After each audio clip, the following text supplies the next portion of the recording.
what sort of style were you taught? I know you mentioned Philadelphia, so I'm interested in that Philly style, Detroit style. What sort of style did you learn? And who was your main coach as you were starting out in boxing? So I had, like I said in the beginning, was Irish Gene Reed at Weston Field. I started going to a place in Wilkes-Barre, which is another town over from Scranton, called the Odyssey, and a guy by the name of Larry Angeles. Larry Angeles was he was a big at the moment he was a big guy in my life training me boxing. Um, and ultimately, my main boxing coach was a guy named John Blanken. John Blanken lived in Scranton, Pennsylvania. He has since also passed away. But I was with John, and I were together for, man, 3, 4, 5 years, long time. He was with me my first 3 or 4 professional fights. He was actually a professional golfer, and but John Blanken and I were together for a long time. And in these small cities like this, you're friends with the family. You're friends with, I know his wife, the kids. We still talk. I mean, yeah, but boxing was never just yes, it was a sport, but it was also just a learning process, and it was just a life learning process. I mean, it was every day in the boxing was a lesson. You never know what's going to happen. Um, yeah, so you get to meet cool people along the way. I have stories I forget in the boxing world. So travel the world. Ultimately, if I never said to my father, "Let's go to this fight," and I lost my first fight, second fight, 7 fights. 10 years later, I'm in Newcastle fighting Anthony Joshua in front of 20,000 people in the outdoors in a stadium. It's crazy. You can never know the decisions you make today, how they're going to affect your life 10, 15, 20 years down the road. So, yeah, Yeah, most people probably would have given up after 7 fights. They wouldn't have persisted. But yeah, it goes to show, doesn't it? Persistence, how much you can give from it, and like I said, where it can take you if you keep going and just going through it, pushing on through it. You can go to a lot of high places, and as you said, you've been around the world. You fought some of the best fighters in the world as well. So it's yeah. amazing. So what did you learn then from these high-profile bouts against the guys like Wilder, Joshua, and being around James Toney in training camp, and then later on fight him as well? What did I learn? Ultimately, the lessons. So my son right now he's 23. He was with me in my corner when I fought Deontay Wilder. Growing up, my whole life is literally my wife and my kids. Every punch I ever took was for them. Every bloody eye, bloody nose, every busted hand was for them. I want to give them a good life. Get a nice house. I want to let my son watch me and say, "Wow, if my dad can do it, I can do it." So my son's again, he's 23. Like 6 months ago, he ran his first marathon.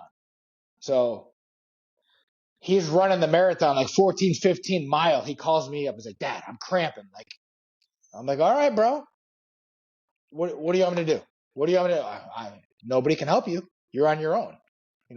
So I said to him, "You're in the 8th round right now. You got 4 more rounds to go, and you're getting your ass beat. Are you going to quit, or what are you going to keep going? What are you going to do?" And he's like, "All right, I got this. I got this." He didn't finish in his best time, but he finished. And he was sore and he was hurting, but he finished. For the rest of his life, he can know I was in pain, I was hurting, I pushed through it, and I finished. No matter what happens, I finished because I put my mind to it. So what the lessons that I learned growing up with my father and my grandfather, my family, you got to give to my son, so there's a fire, everyone's leaving the fire, but the firemen, my grandfather, my uncles, they're running towards the fire to save people, to put out, bro, that's insanity. Who runs towards a fire? Who runs towards a gunfight? Who runs towards, whatever's going on to save and help people? And that's the way I was raised, and that's the way I would never run away from a boxing match because it's an opportunity. I keep saying the word opportunity. Opportunities are very, very far few between in this world. And if you have an opportunity, take the opportunity. So I just learned to give it to other people. My son, yeah, I hope he looks at me and says, he's proud. My son he's working security now. So because I did it, he wants to get into it. Next week, March 9th, I believe, is a big, huge UFC fight in Miami. And him and I are going to work the event together, security.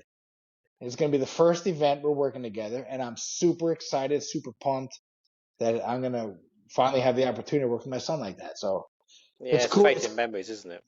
1,000%, yes, 1,000%.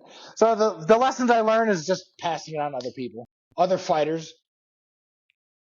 Yeah, my experience. If I can help other fighters, we sit in the gym on certain days, and the guys just start talking and just tell me about this, tell me about that, and then when you tell them the stories, you can see their eyes open up, like, wow, like, yeah, bro, like, share my story. Maybe I can inspire some kids, or So yeah, So what about boxing's amazing. Boxing is everything. Boxing is the most corrupt sport in the world, hands down. But it is the most profound, amazing sport, man.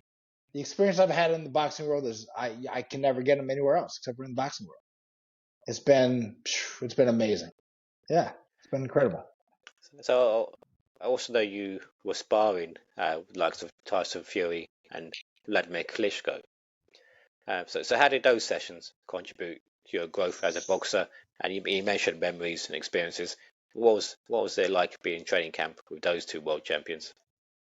So Wladimir Klitschko had me out in Going, Austria.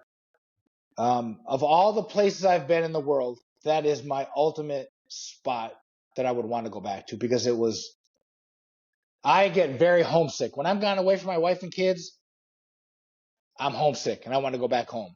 I was there for a month, and when it was time to leave, I didn't want to leave. I wanted to stay because it was that incredible. Number one, I'm there with Emmanuel Stewart, Jonathan Banks at the time, both Klitschko brothers. I mean, I'm there with all these movie stars, and the politicians would come and see him and watch him at this hotel, and this 5-star hotel. And you watch this world champion, as in Klitschko, training and sparring. You're like, Jesus, what am I doing here? How did I get here? What did I do that I'm doing something right? Because, they call me up to come, and I'm in Austria with this guy. James Bashir, another amazing trainer. He's there with me. Yeah, amazing guy. Amazing experience. Tyson Fury is probably the best heavyweight boxer I've ever been. He is the best heavyweight boxer I've ever been in the ring with. That guy, I'm not a fan of him, honestly, as a person, as a man. But boxing wise, he's like a 6'10", dopey, fat. He's like goofy, he's falling around. When he's boxing, he is ice skating. It is amazing to watch. It's beautiful to watch, and you're like, you can't get near the guy. And he goes right-handed. He goes southpaw, and he slides and he moves. Man, I've never been in the ring with a better boxer than Tyson Fury, hands down. Yeah, amazing experiences. And with Tyson Fury, I was in. You ever hear of Bolton? Yeah. Jesus, exactly what you're thinking is exactly my experience, bro. It was probably one of the worst trips I've had in the boxing world. Plus, every day for dinner, he gave me a baked potato filled with tuna fish. Like, That was going to be my next question. The food must have been good in Bolton, but clearly not. it was one of the. Yeah, it wasn't good. It wasn't a good trip, and I would never go back with him in camp. But him as a boxer and him training wise was amazing. Yeah.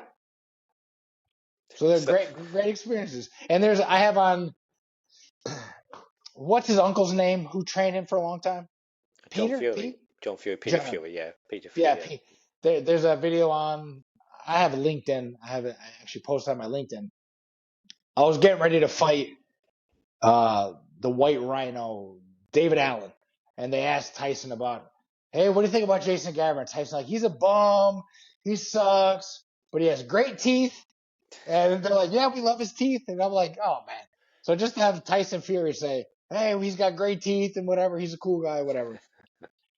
It's cool to have these guys talking about me. It's crazy, So, I fought Deontay Wilder and Anthony Joshua. I am one of 4 men in the entire world to say I fought both of these guys, which is Oh pretty well, cool. Yeah, yeah, it's yeah. pretty cool little thing. Um, Because they haven't fought each other yet, have they? no, they haven't fought each other. And if they fought each other, Wilder's going to knock him out. That's what I think. I think Wilder knocks him out. Do you have any And round in mind? I think it might be with the first 6 rounds. AJ's way more tactical. He's very good, but So are you basing that on your time spent in the ring with both of those two, or how they both are now? how they both are now. Yeah, I fought them 10 years ago. 2015, 2016. Excuse me, you can't go off there. They're totally different fighters now. But I just think AJ's been beaten. I mean, Wilder's only losses are against Fury. I mean, the best heavyweight in the world. And now, he just lost He's to lost recently, Joseph yeah. Parker. But Fury's lost to, or AJ's lost to Andy Ruiz, and then he lost to the cruiserweight twice. Usyk. Usyk, yeah. Mm. So yeah, I think if they fought, which I think should happen, I think the fight has Yeah, to happen at some point. Probably Saudi it'd be a Arabia, great fight. they're gonna throw them off 50 million apiece. Man, let me get over there. I want to get over there so bad. But yeah, I think if they fought, I think Wilder would probably stop him. That's my idea about it. Well, I mean, I'm biased because I'm obviously a Watford lad, so I'd be Right. on, I'd be on AJ's side. But It would yeah, be a great fight. I think it would be a great fight. But I think Wilder might have that. No matter what Wilder has, he always has that equalizer, that right hand. I think so. yeah. Yeah, it's crazy. I'm sure a lot of people would like to hear you describing that power because people talk about highest punches of all time. There's always Ernie Shavers and George Foreman mentioned, but then sometimes you do get people say, oh, actually Wilder hits harder than them. So what's your opinion there? So I fought Anthony, AJ, and Wilder both one fight before they won their titles. So one fight after me, Deontay won the title against Gavern, and then one fight after me, AJ won against Charles Martin, wasn't Charles it? Martin. Yeah.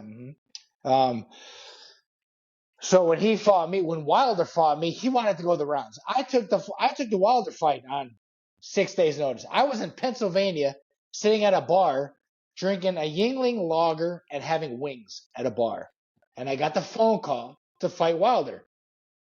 I literally had to fly from Pennsylvania to Florida, pack my stuff up, and I flew out to California. I was in no shape to fight.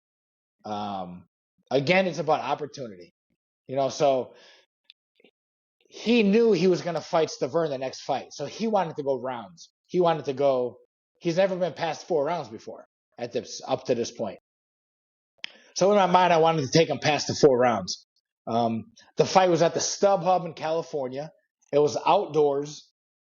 It was very hot. The sun was beating inside the ring, and it was very hot in the ring. Plus, you had the lights overhead. It must have been 100 some degrees inside the ring. Wow. I wasn't in the best shape, and I was very, very tired. But he wasn't trying to knock me out. He wasn't trying. He wanted to go the rounds. So the fight was stopped in between the 4th and the 5th round. At the end of the 4th, before it started the 5th round. So up to that point, I took Wilder the farthest he's ever went in a professional fight before. But that's because he wasn't really. I mean, he was throwing, but he wasn't winging the shit because he wanted to go the rounds. So and I knew that. Once after I saw the fight, I knew what they were doing. I mean, they didn't sit me down before the fight and say we need rounds. I just after the fight happened and I watched, I can see what went on there. But AJ was totally different. That guy came out swinging. He hit me with some hooks. What the hell are my feet, bro? AJ was a totally different fighter. Very, very. I was in camp with him. I've known him. I fought in Prize Fighter in London. He fought on the undercard. So we've been friendly together. But when we came together that night of the fight, and we came in the middle of the ring, and I looked up at him, I'm like, what is happening? Because he looked like he wasn't gonna. He wanted to kill me. I'm like, oh shit! And that was my 50th pro fight. My 50th pro fight was against AJ. So, yeah, amazing experiences that you can never take away from it. Even though I lost both fights, I've been in the ring with world champions. So Yeah, it goes back to that mental strength, doesn't it? He took both those fights on a short notice. Both guys are heavyweight, big punchers, and you got to step into the fire. And you didn't think twice, did you? You just took and the offer. don't get it mistaken. I was there to knock them out. I was there to upset them. I was there to knock them out.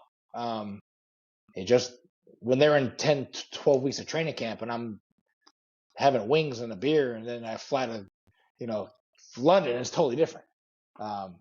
But yeah, you can't. It's a mental. Let's fight. I mean, it's a fight game. I'm here to fight. Whatever. So you also self-managed and a self-promoted boxer. So how did that work then? That's because in today's age now of social media boxing, you've got. I mean, we can go outside the scope of professional boxing. We can look at Misfits boxing, YouTube boxing, and they are the ultimate promoters, aren't they? Self-promoters because they've got a Right. big following already, and they do the boxing. So how did it work for you? Because I think this is something which boxers today, a lot of them need to know more about this, how to self promote themselves, because you can have Tommy Fury's a great example, isn't he? And he had a handful of pro fights, and now he's making millions in the influencer boxing sphere. So how did you get into managing yourself, promoting yourself, and how was the experience? So I had a manager back in the day. I'm not even going to say his name because he doesn't even deserve for me to say his name. But I know that he was taking money out the backside. So say you're the promoter, you call my manager and say, hey, we got to fight for Gavern for say $50,000. And then the manager calls me and says, hey, we got to fight for $30,000. Oh, 30 grand, bro. Let's take that fight. Let's do it. So you're making 20,000 without me knowing. So you're being a snake right off the rip. And then after I fight with my 30,000, now you want your percentage. And I still got to pay you your percentage after I just got in the ring, got my face punched off, was in training camp for 10 weeks. You're making more money than I am, and you're sitting home scratching your balls all day long. Like, what are you doing? And what are you doing? You're making a phone call. I can make a phone call.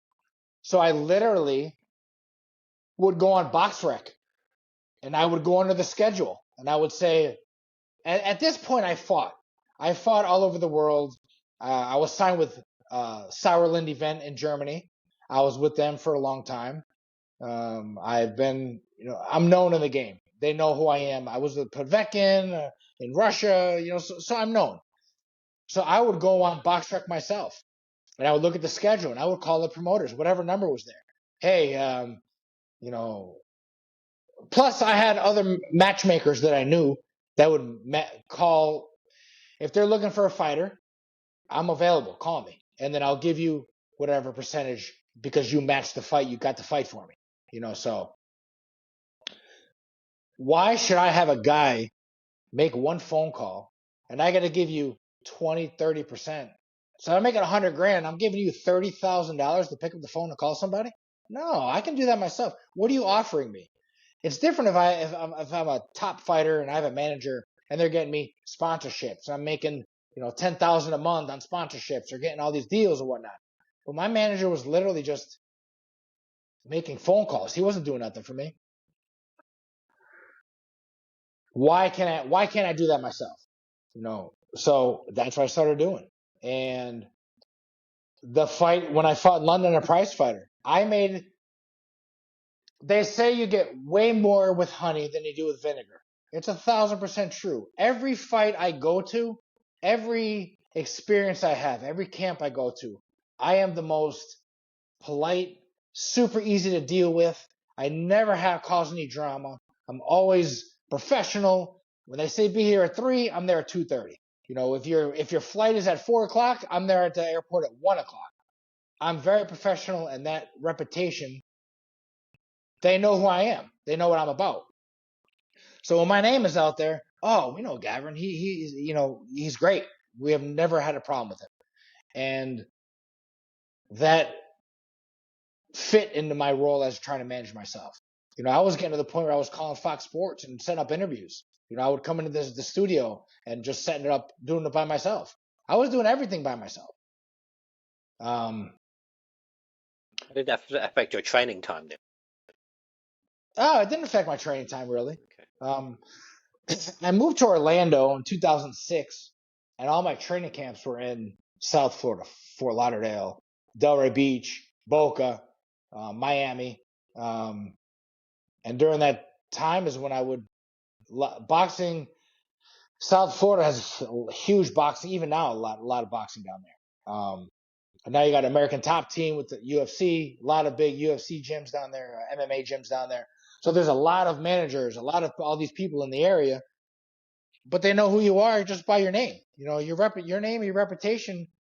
You might do as a fighter, come into a fight and act like an asshole one time, and some guy remembers you 5 years down the road and think, oh, that guy's an asshole. I don't want to deal with him. So you got to be on point. You got to be right. You got to be, just because you're 1-0, 2-0, what you do now affects your career down the road. So when people know who you are and they know your name, they're going to say, we'll work with this guy or we won't work with this guy. So me being nice and being cool like I am, I think people wanted to work with me. So it was okay not to have a manager because I had so many connections literally around the boxing world. I can call up whoever. People were calling me up. Hey, can you do this? Can you do that? And they know I'm going to say yes because why say no? It's an opportunity. I keep saying the word opportunity. How many fights into your career was this when you decided to become manage yourself and promote yourself? Oh man, I would say, oof. After Sauerland event, I was signed with them for like 8 fights, and I got rid of my manager. I would say 2013, 14 maybe, because I would even have boxing. So they have matchmakers. You're the promoter. You need a couple fights matched. You call your matchmaker buddies, and they call and try to set up the fights. And if you're the matchmaker and you set up the fight between Gavern and Wilder, well, they give you get a finder's fee. You get a percentage fee because you made that fight. So I would have a lot of matchmakers. They would call me. Hey, you want to fight? You want to do this? You want to come here? You want to come to China? I went to China literally on 4 days' notice and fought. Oh, who's the Zulong Zhang? No. Big white dude, Australian, shaved head. Oh, Lucas Brown. Lucas Brown, bro. I went to Hong Kong. I don't know. Ricky Hatton was the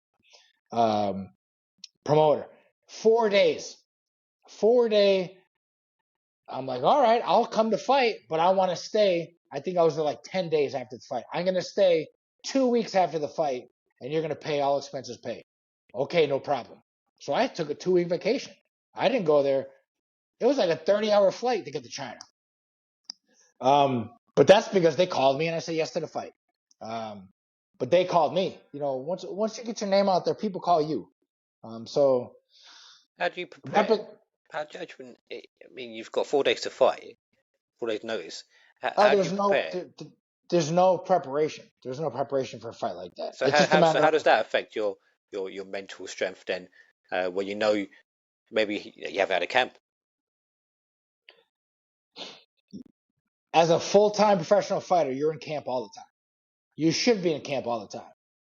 With me, I was married, I had kids, my wife worked full-time, and I was pretty much a stay-at-home dad. So I picked up the kids from school, coach soccer, be with the kids. My ex-wife's a pastor of a church. I was involved with the youth group, doing that type of stuff. So I was always busy, and I wasn't in the gym full-time like I should be. And I know that. So when I would get these calls, especially against Lucas Brown, let's go, let's fight. I've never said I've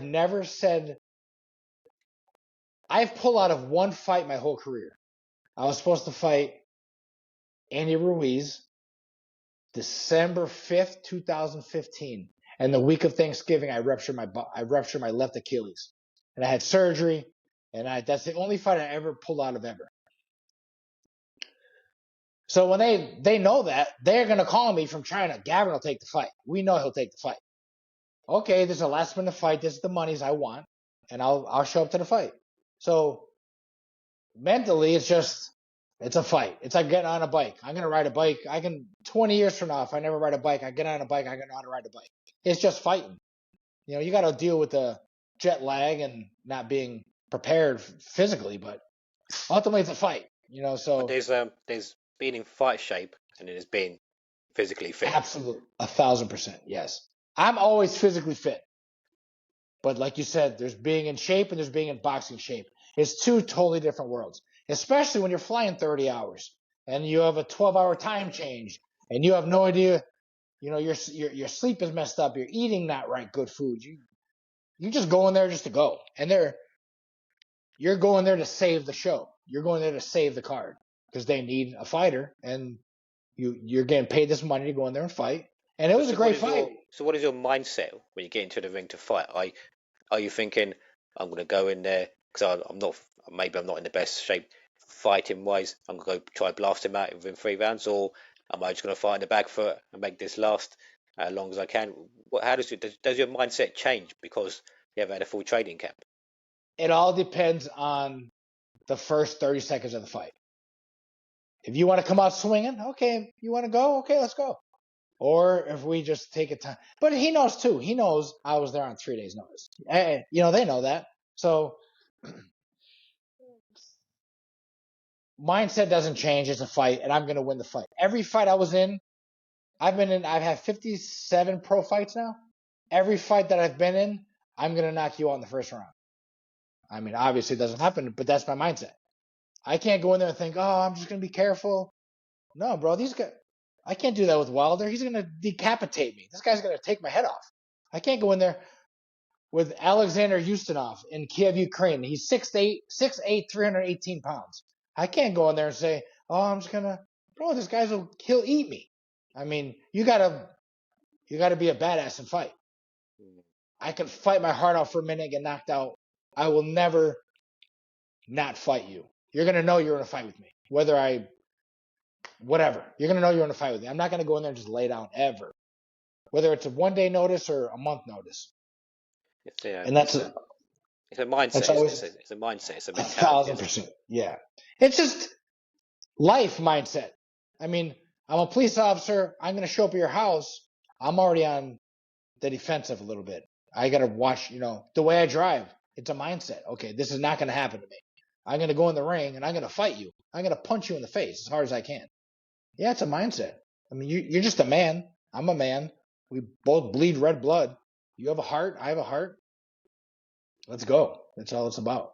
So going back to self-management and promotion, you mentioned the advantages, the financial side especially.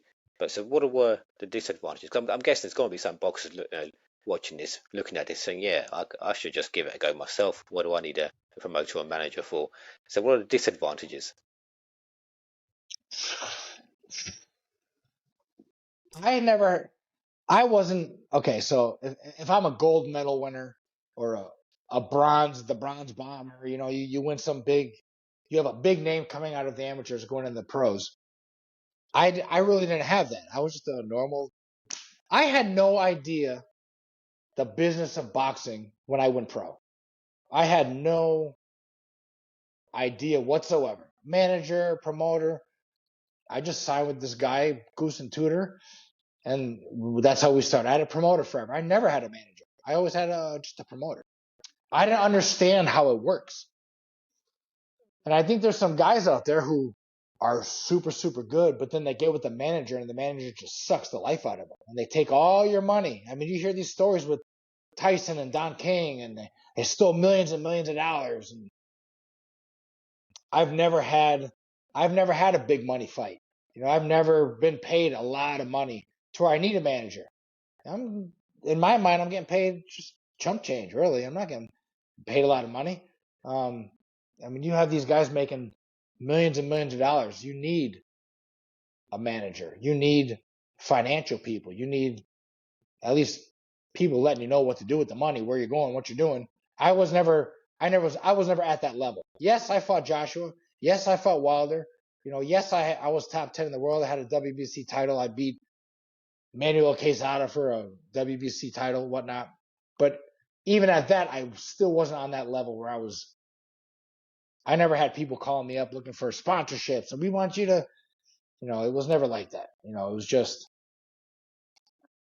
so to answer your question, would I say not to have a manager? It all depends on you. I mean, if you're just a local kid fighting for $2,000 and you got a manager who's taking 30% and you're making $1,200, what are you paying this guy $100 for?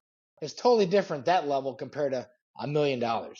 So, but if you can do your own thing, why not? I mean, keep the money in the family, keep the money in your circle. Yeah, and you get to control. You get to control you. You get to control everything about you, business wise. You don't have to do everything. I'm not a slave to these promoters. I'm not a slave to a manager. I just do whatever I want to do by myself. So yeah, I'm very independent like that. So like for the AJ fight, I had a local guy reach out to me, and I got shorts made and shirts. I think I might have got $500, 500 pounds. I don't know. It was something very, very small, basic. But in my mind, I'm getting free t-shirts. I got like sensation t-shirts. And this guy able to put his name out there. I was doing him a favor. I could have probably been, made a lot of money or more money, but it wasn't even about the money. It was cool to have this guy reach out to me and say, "Hey, can I make you shirts?" Yeah, bro. I'll be happy to provide my services for you. So yeah, if you're good to people, people be good back to you at the end of the day. So it depends on the level you're at boxing wise. If you're a top amateur coming out, going pro, you might need somebody. Yeah. But because if you get the wrong manager, they can take everything from you. They can steal everything from you. So I never had that opportunity. I never had it. I was never big like that, where I had to have a manager. So yeah, that's the